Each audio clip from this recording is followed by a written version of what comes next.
હવામાન વિભાગ દ્વારા દક્ષિણ ગુજરાતમાં આગામી 3 દિવસ સુધી ભારે પવનો સાથે વરસાદની આગાહી કરવામાં આવી રહી છે, જેના ભાગરૂપે સુરત શહેર ફાયર વિભાગ એલર્ટ મોડ પર.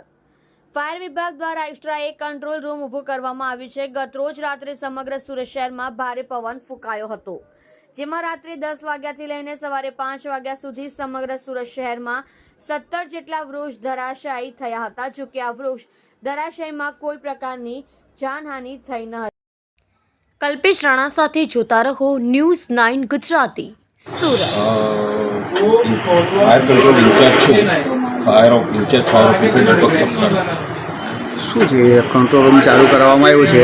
શું છે કંટ્રોલ રૂમને વિગતને કેવી રીતે ચાલુ કરવામાં આવ્યું છે? એ હાલમાં હમણાં 3 દિવસની ચોમાસાની પવન ફૂંકાવાની આગાહી છે, વરસાદની.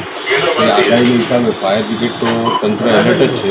એક ઇમરજન્સી કંટ્રોલ રૂમ હમણાં તાત્કાલિકમાં અર્જન્ટમાં ચાલુ કરવામાં આવે છે. 3 દિવસની આગાહીને લઈને તંત્ર કેટલા અલર્ટ છે ને આ સુધી કેટલા કોલ આવ્યો? તંત્ર તો આપણું ફાયર બ્રિગેડ એમ તો 24 કલાક એલર્ટ જ રહી છે. આજ રોજ ગઈકાલ રાતથી લઈને અત્યાર સુધીમાં 17 જેવા ઝાડના 17થી 18 કોલ જેવા ઝાડના કોલ મળે છે. આપણે આ આગાહીને લઈને કેટલા જવાનો અને કેટલા ઓફિસરો તૈયાર છે? ફાયર ટોટલ સ્ટાફ તો એલર્ટ જ છે.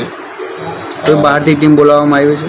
ના, અત્યાર સુધી એવી કોઈ પરિસ્થિતિ નથી આવી કે બહારથી ટીમ બોલાવવી પડે. નીચા વિસ્તારોમાં પાણી ભરે એના માટે શું રક્ષા કરવામાં આવ્યું છે? નીચા વિસ્તારોમાં પાણી તો હાલ ભરાયા નથી, પણ જો કદાચ ભવિષ્યમાં ભરાય પાણી તો આપણી પાસે બોટની વ્યવસ્થા સુરત ફાયર બ્રિગેડ પાસે છે જ.